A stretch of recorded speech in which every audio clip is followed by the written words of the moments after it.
Invocando a proteção de Deus, dou por aberta a sessão, não havendo impugnação, dou por aprovada a ata da sessão anterior.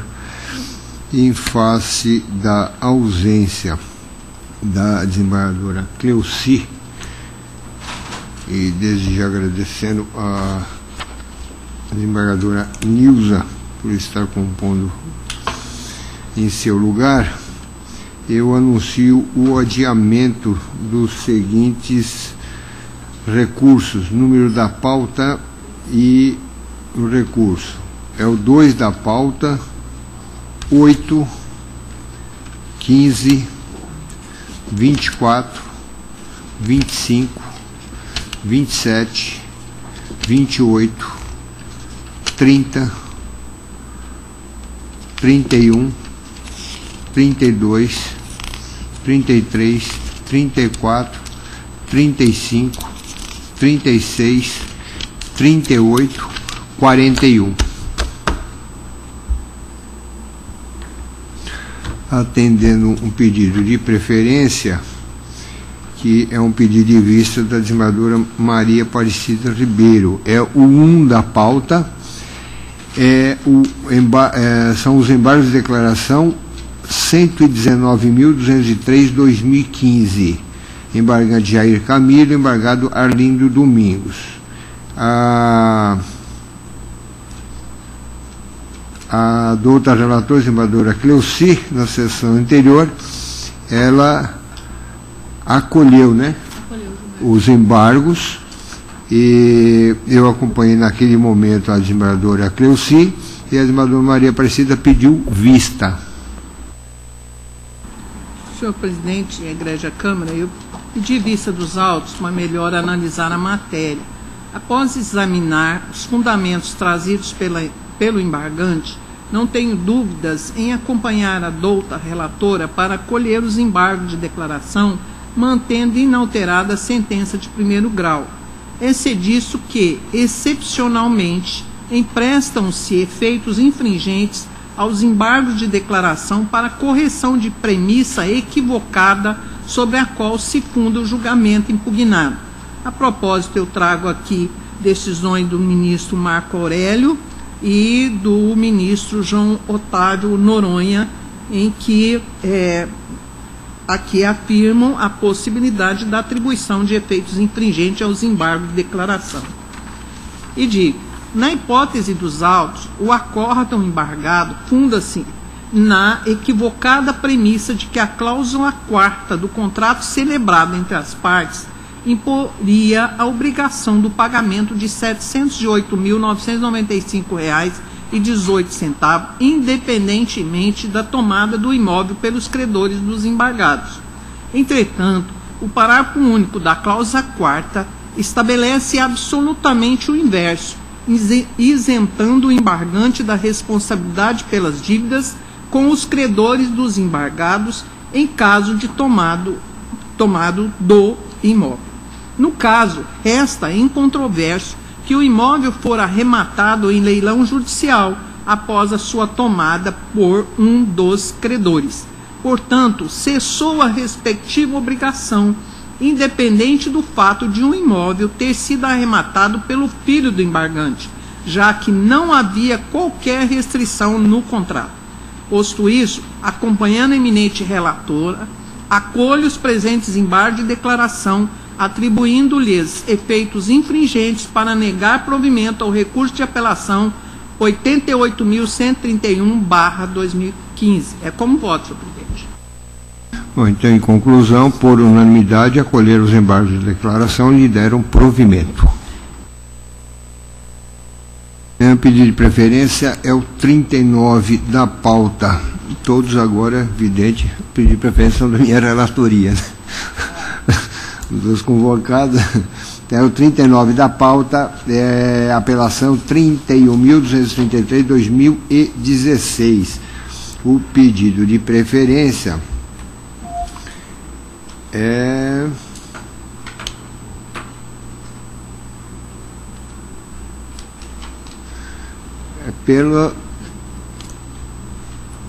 pela recorrente. É isso?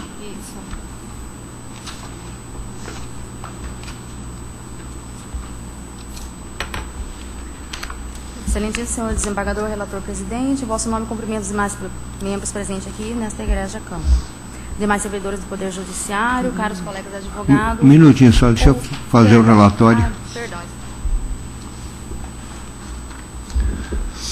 Trata-se de recurso de apelação interposto por Maria de Fátima Ferreira contra a respeitável sentença proferida pelo meridíssimo juiz de direito da segunda vara especializada em família e sucessões da comarca de Cuiabá, que nos autos da ação de divórcio que ele move Ramiro Ovídio de Miranda, desconstituiu o casamento havido entre as partes e julgou improcedente o pedido de partilha de bens e alimentos pleiteado pela apelante. Inconformada, em suma, a ré alega que possui direito na meação dos dois bens imóveis descritos nos autos, por ter sido adquirido na época do matrimônio. O apelado apresentou contra-razões, pugnando pelo desprovimento do recurso. A Procuradoria-Geral de Justiça se absteve de emitir parecer. É o relatório, eu concedo a palavra do outra advogada para a sustentação oral pelo prazo regimental, anotando que o nosso regimento veda a leitura. Como o eminente relator disse, trata-se de uma ação de divórcio e onde o recorrido ele entrou pedindo um imóvel, alegando que adquiriu ele em 1996. Nós trazemos nos autos inúmeras declarações, pessoas que comprovam que esse imóvel foi adquirido muito antes de 1996. Ela encontra-se na residência há mais de 31 anos, em posse mansa, pacífica. Só essa senhora hoje, ela tem 58 anos de idade, não trabalha, não tem condições de saúde, não recebe nenhum benefício. E, infelizmente, agora, por causa de uma briga com o filho, estão querendo retirá-la do imóvel, que ela está há mais de 30 anos. Se fosse ver, ela não entrou ainda com a ação de uso capião, porque trata-se da região do Alvorada, antigo Quarta-feira, que até hoje não tem escritura, nenhum imóvel ali na localidade. Esse é um dos motivos que ela não entrou com a ação de uso capião, para registrar, para tomar, ela só tem posse mansa, pacífica e sem interrupção há mais de 30 anos. Outra questão também que ela reporta é a questão do imóvel rural, que encontra-se hoje, ele alega que foi adquirido em 1996. Trazemos também declaração, e a pessoa que declarou também traz também, foi testemunha nos autos, alegando que não, que quando foi vendido, eles ainda eram juntos, só que o registro foi feito muito posteriormente. Hoje essa senhora encontra-se desamparada, sem condições de moradia. Ele ficou com mais de 100 hectares em Chapada do Guimarães, mais de 100 cabeças de gados, na época que ela ganhou do pai dela, e a única coisa que ficou para ela foi esse imóvel, que hoje ela encontra na iminência de ser simplesmente desapossada. Nem a meação, excelência, seria viável para essa senhora, porque hoje a venda do imóvel, metade que ela ficaria, não daria nem para ela comprar outro. Eu apelo não só para a questão de direito, a questão das testemunhas que comprovaram, que declararam, inclusive as declarações que ele trouxe nos autos são inverídicas. As pessoas alegam que ela desde 1996 estava morando no imóvel. Nós trazemos testemunhas que comprovam que ela muito antes de 1996 residia no local. Temos também declarações do colégio, matrícula das crianças que eram menores de idade na época. Trazemos nos autos comprovando a residência, a comprovação da residência dela, muito antes do que apresentado pelo apelado nos autos. Apelo não só para a questão do direito, mas apelo também pela questão da dignidade para essa mulher, para que ela não veja desapossada. E hoje, infelizmente, nem em LOAS ela consegue, nenhum benefício ela consegue, porque ela não tem a idade suficiente. Infelizmente, ela não tem depósitos previdenciários e encontra-se doente. É o relatório, sim, se é necessário. Seja-se dos autos que Ramiro Ovídio intentou ação de divórcio contra Maria de Fátima, aduzindo que contraíram o matrimônio em 28 de fevereiro de 1976, sob o regime de comunhão universal de bens, tendo ela deixado o lar em meados do ano de 78, não possuindo filhos menores ou bens a partilhar. Em defesa, a ré alegou que durante o relacionamento houve aquisição de um imóvel rural situado no município de Chapada dos Guimarães e outro urbano no bairro Alvorada, município de Cuiabá, sendo meieira e deve ser partilhado. Sentenciado o feito, adveio o recurso por parte de Maria de Fátima, tendo este Tribunal de Justiça anulado o processo por cerceamento de defesa e determinado o prosseguimento para a realização da fase instrutória. Após o devido processo legal, o meritíssimo juiz Acó decretou o divórcio e julgou improcedentes os pedidos de partilha dos bens imóveis, bem como negou os alimentos pleiteados pela apelante. E resignada, a apelante sustenta que tanto o imóvel rural quanto o urbano foram adquiridos durante a constância do casamento, devendo ser partilhado. Assevera que os documentos encartados pelo autor, visando comprovar sua versão, não são verídicos, sendo que o depoimento do autor, associado ao da testemunha Oswaldina Neves, demonstra que os imóveis fazem parte do patrimônio comum. De início, eu estou consignando que vai ser julgado nos termos do enunciado administrativo número 2 do STJ, que é os recursos interpostos com fundamento do CPC de 73, deve observar a lei de 73. Pois bem, de proêmio, necessário constar que o regime de bens adotado pelo casal foi o da comunhão universal, conforme o documento de folha 16, sendo certo que comunicam às partes os bens adquiridos antes ou durante o relacionamento, nos termos do artigo 1667 do Código Civil, exceto se fizerem parte do rol descrito no artigo 1668 do mesmo Código. Infere-se que os litigantes permaneceram casados de 1976 a 1978, quando a apelante iniciou outro relacionamento, conforme documentos encartados das folhas 21 e 25, petição inicial da ação de reconhecimento da união estável proposta pela ré, em face de Hélio Yamauchi. Em análise do conjunto probatório produzido, entendo que os imóveis arrolados pela apelada foram adquiridos após o fim da sociedade conjugal, quando as partes já haviam separado de fato, não possuindo esta qualquer direito sobre eles.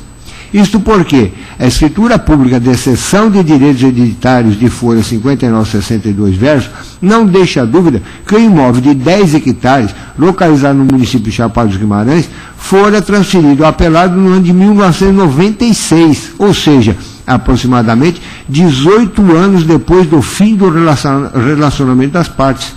É certo que a escritura pública é dotada de presunção relativa, iuris tanto. Logo, competia à apelante desconstituí-la com provas contundentes, em sentido contrário, porém, assim não fez. Veja que, conquanto a recorrente sustente falsidade do documento, não impugnou na forma exigida pela legislação processual civil no tempo oportuno, deixando prevalecer o seu teor, que, repito, possui presunção relativa de veracidade. Quanto ao imóvel urbano situado em Cuiabá, quer a apelante fazer crer que, pelo depoimento do apelado, ficou demonstrado que o bem foi adquirido na constância do casamento. Contudo, o depoimento da própria ré, esta foi categórica em afirmar que, aspas, a casa do bairro Alvorada foi adquirida por volta dos anos de 1981, fecha aspas. Ora, se a própria apelante afirma que a aquisição foi posterior ao fim do relacionamento ocorrido no ano de 1978, como pode pretender valer a afirmação da parte contrária mais do que a sua? Ainda os documentos de folha 182 e 190, declaração de matrícula escolar dos filhos do casal, a qual se baseia a apelante para comprovar sua pretensão, também são imprestáveis para os fins a que se destina, simplesmente porque não relata nada em relação à aquisição do imóvel. Nem mesmo com um esforço hercúleo na interpretação é capaz de chegar à conclusão desejada pela parte, porquanto são claros que os filhos cursaram naquele estabelecimento escolar entre 1987 a 1994, digo, muitos anos depois da separação de fato novamente.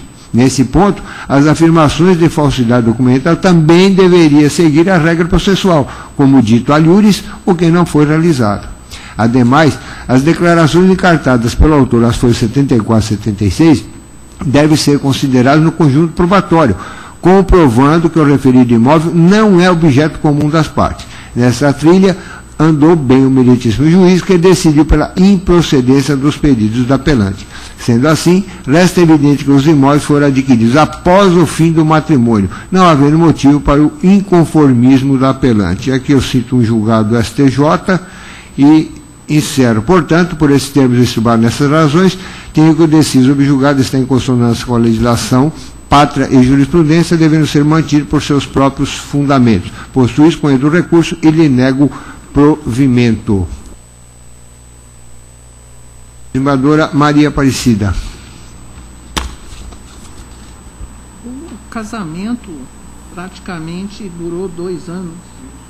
Aí ela se separou, passou a morar com outra pessoa e pelo que consta, o imóvel foi adquirido 18 anos após essa separação de fato. E reclamar agora bens, eu acho impossível, já que sequer ajudou, né, a adquiri-los. Então eu não tenho dúvida em acompanhar Vossa Excelência. Por unanimidade, negaram provimento ao recurso.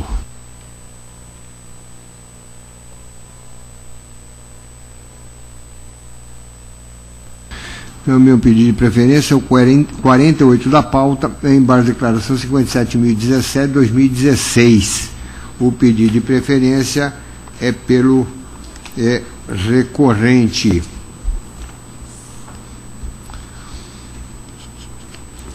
Trata-se de declaração interposta por Duílio Piatto Júnior, contra o venerando acordo proferido no recurso de apelação, apreciado por esta Câmara, sob o argumento de estar levado de vício. Inconformado, sustenta que foi omisso o acordo, alegando a possibilidade de adjudicação das cotas pelo exequente e da existência de licitação. Aduz pela existência de interesse do credor da adjudicação e por valor muito superior da avaliação. Pugna pelo reconhecimento da preferência legal ou direito de remissão das cotas sociais penhoradas por preço igual à oferta do exequente, sob pena de ser efetivada a adjudicação e subsequente liquidação da sociedade. Suscito o pré-questionamento da matéria para efeito de eventual interposição de recurso à instância superior. Bom, eu estou transcrevendo, inclusive, parte do voto aqui, dizendo que não há omissão, mas até para um entendimento mais simples. Se eu não estou enganado, mas Aparecida acho que votou nesse aqui na outra vez, mas a questão é o seguinte: foi feito a penhora de um bem, certo? É uma sociedade, e rodou, foi para praceamento. O sócio que não era executado, remanescente, ele falou: olha, eu vou depositar o valor, certo? Que eu tenho a preferência. E foi lá e depositou 300 mil. E que já, naquele leilão já tinha uma empresa depositada 300 mil. Só que o dele prevalecia porque ele é a preferência. O exequente, certo? Não sei por que cargas d'água, ninguém fez nada. O juiz vai e fala: anulo esses atos. E nomeia o perito para ver quanto é que vale a sociedade. Do nada, ninguém recorreu, ninguém fez nada. Ou seja, foi o perito e falou: olha, vale 90 mil reais. Aquele que tinha arrematado falou: me dá meus 300, porque eu não vou querer mais. O sócio remanescente falou: me dá meus 300, deposito 90. Acabou-se. Ele fez o direito para defender. O que o credor, o exequente, ainda pretende? Ele pretende adjudicar esse bem, certo? Só que eu já expliquei, inclusive, na sessão de julgamento, ele não consegue chegar nesse ponto da adjudicação, porque o sócio tem o direito de preferência, ele barra essa chegada do exequente lá, né? Não tem como. E se ele tivesse, na época, recorrido lá, pelo menos teria 300 mil reais corrigido. Aí os 300 saiu e ficou os 90. Então eu estou dizendo que não há qualquer omissão nesse caso, né? E estou negando o provimento a esse embargo de declaração. Não sei se ficou claro, Madre Aparecida, Madre Nilza. Né?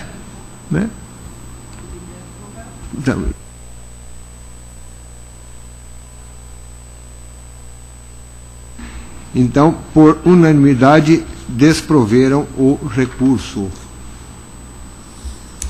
Pedido de preferência o 4 da pauta.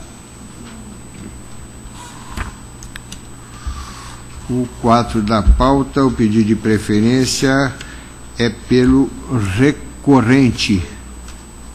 É isso? Agravo instrumento 144.228, 2015. É isso? Trata-se de agravo de instrumento interposto pelo Curtume União Limitada contra a respeitável decisão interlocutória proferida pela meritíssima juíza de direito da segunda vara especializada em direito bancário da comarca de Cuiabá, que nos autos do cumprimento de sentença daquele imóvel agravado, indeferiu a substituição da penhora.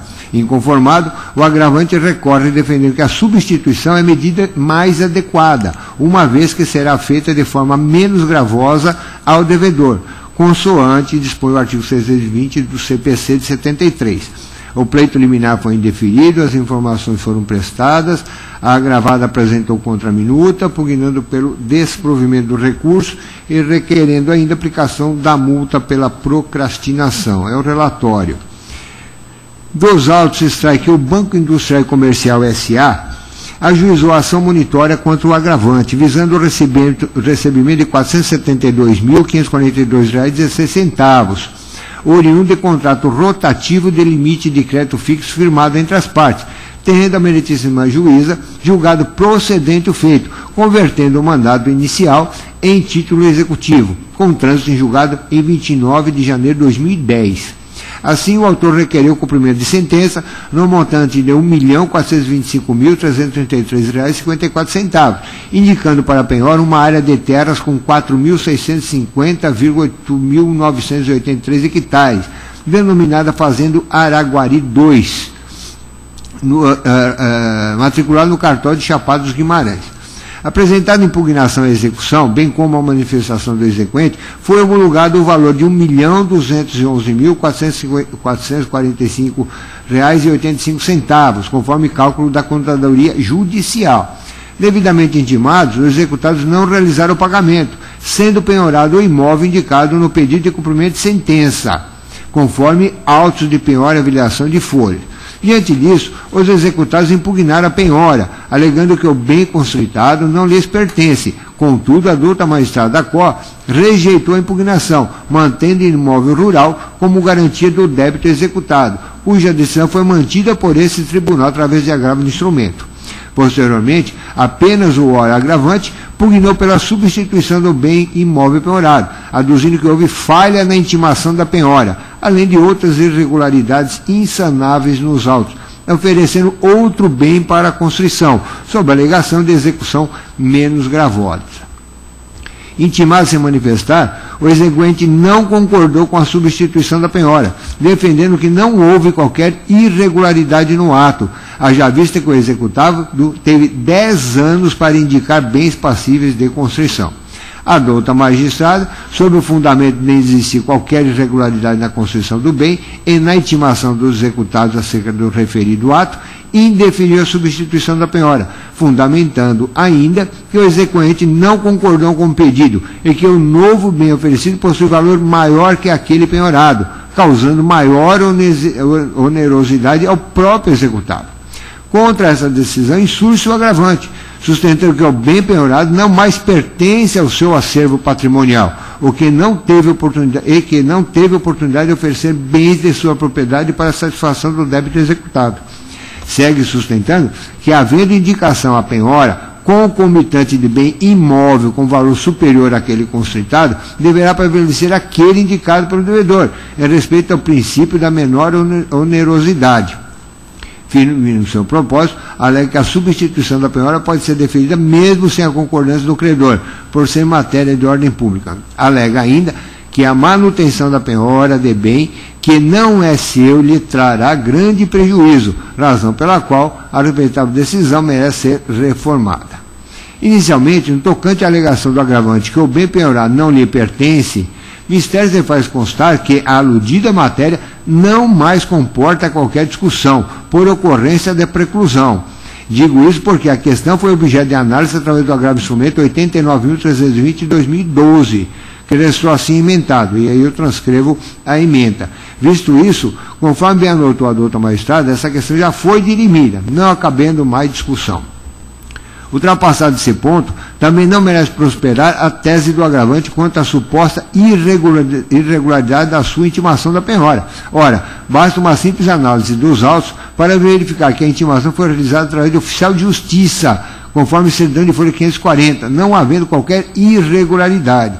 Dessa forma, tendo a intimação da penhora ocorrida em 24 de abril de 2012, beira o absurdo a alegação do agravante que não teve oportunidade de oferecer bens de sua propriedade para satisfação do débito executado. Por conseguinte, em que pese o agravante sustentar que deverá ser aplicado o princípio da menor onerosidade, consoante preconiza o artigo 620 do CPC, o certo é que, em contrapartida, a penhora há que ser realizada no interesse do credor, com o objetivo de efetivar a satisfação do seu crédito. Assim diz o artigo 668, e aí eu transcrevo julgados também do STJ e desta quinta Câmara aqui da relatoria do desembargador Sebastião de Moraes, transcrevo parte da decisão, onde eu destaco que pelo valor apresentado pelo executado do bem que pretende a substituição da penhora, será mais oneroso para o executado, que é substituir por um bem que vale mais. É até meio incompreensível, né? Ademais, quanto ao pedido agravado feito na contraminuta recursal quanto à aplicação da multa, eu estou rejeitando e estou finalizando. Portanto, por esses termos, essas razões, tenho que a decisão está bem posta, deve ser mantida por seus próprios fundamentos e eu nego o provimento ao agravo. Estimadora Maria Aparecida. De acordo. Por unanimidade, negar o provimento ao recurso.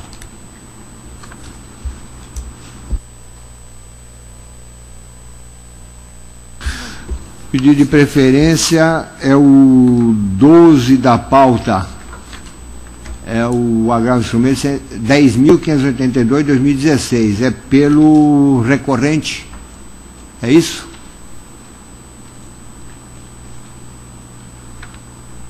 É isso? Então, pelo recorrente, eu vou me ater à ementa. Revisão contratual, tutela antecipada a pedido do subjúdice, caução ofertada, possibilidade de concessão, abstenção de inscrição do nome do devedor nos cadastros de inadimplentes, suspensão dos efeitos da mora e da exigibilidade dos contratos, presença dos requisitos do ensejador, decisão reformada, recurso provido. Estimadora Maria Aparecida, por unanimidade, proveram o recurso. O que é?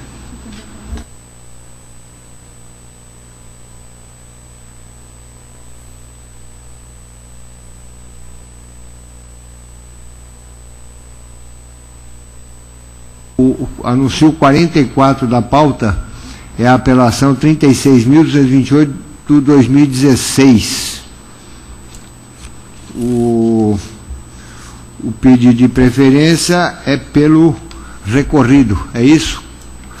Com sustentação oral. Antes de faço esclarecimento, dizendo que esta Câmara, os seus membros, antes da votação, já tem a disponibilização dos votos, já sabe o julgamento, qual o teor do fundamento do voto e o seu resultado. E nós, seguindo também a orientação do CNJ, a gente tem dito, quando a sustentação oral, que se a parte, ouvindo a a ementa se ela mantém o seu pedido de sustentação oral. Então eu vou ler a ementa. Vossa Excelência, é pela DAO? Exatamente. Isso. Ementa: indenização, dano material, lavoura de soja, ferrugem asiática, utilização de fungicida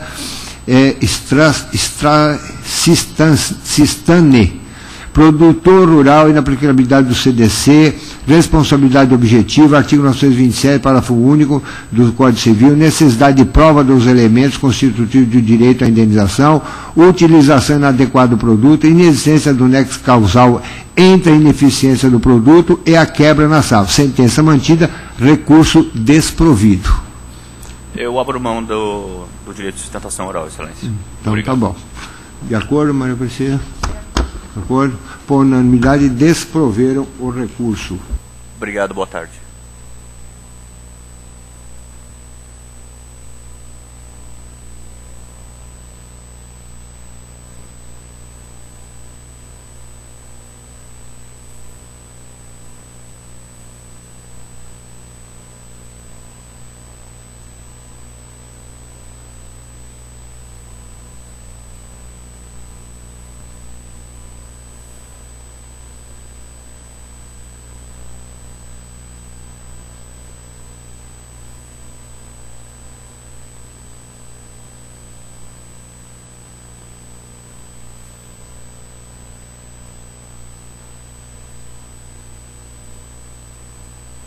Então, agora, não havendo mais pedido de preferência, estando de acordo com o desembargador Maria Aparecida, o desembargador Anilson, então eu passo só a anunciar o número... Não, proclamei o resultado. Proclamei. O 3, 51.637, provido. O 5, 163.938, recurso desprovido. 6, 182.516, desprovido. 7, 1.907, desprovido. 9, 8.649, desprovido. 10, 8.973, não tem parecer, né? Não. Mas não tem, são maiores, se absteve. Desprovido. 13, 10.954, desprovido. 14, 12.472, esse tem parecer pelo desprovimento. Mantido o parecer, eu estou desprovendo. O 16 é o 14.257. Também tem parecer pelo desprovimento. Mantido, eu estou desprovendo. O 17 é 15.235, desprovido. O 18 é o 16.658, eu estou desprovendo. O 19 é o 21.815 e tem parecer pelo desprovimento. E mantido, eu estou desprovendo. O 20 é o 25.246, eu estou desprovendo. O 21 é 25.622, eu estou desprovendo. O 22 é o 26.554, eu estou acolhendo a preliminar e dando provimento ao recurso. O 23 é o 137.665, eu estou desprovendo. O 26 é 151.272. Este aqui está negando provimento ao recurso do José dos Santos e outra, e dando provimento parcial ao de Rogério Camargo. 29, 4.867, desprovido. 37, 27.360, provido. 40, 32.500, provido. 42, 33.768, desprovido. 43, 35.622, desprovido. 45, 37.450, desprovido. 46, 39.314, desprovido. 47, 39.357, provido parcialmente a apelação do Serasa e desprovido o adesivo de Roseni. 49, 38.266, desprovido. 50, 39.039, desprovido. 51, 54.464, desprovido. 52, 54.218, desprovido. 53, 54.394, desprovido.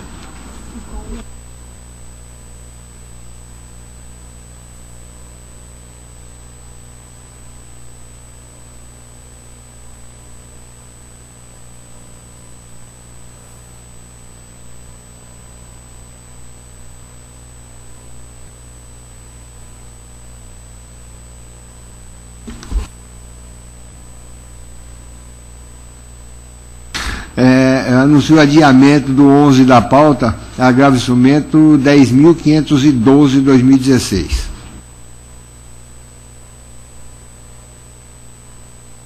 Bom, nada mais havendo, agradecendo mais uma vez o vereador Aparecido, o vereador Anilza pela colaboração nessa Câmara, aos demais presentes, desejando um bom feriado, um bom final de semana a todos. Está cerrada a sessão.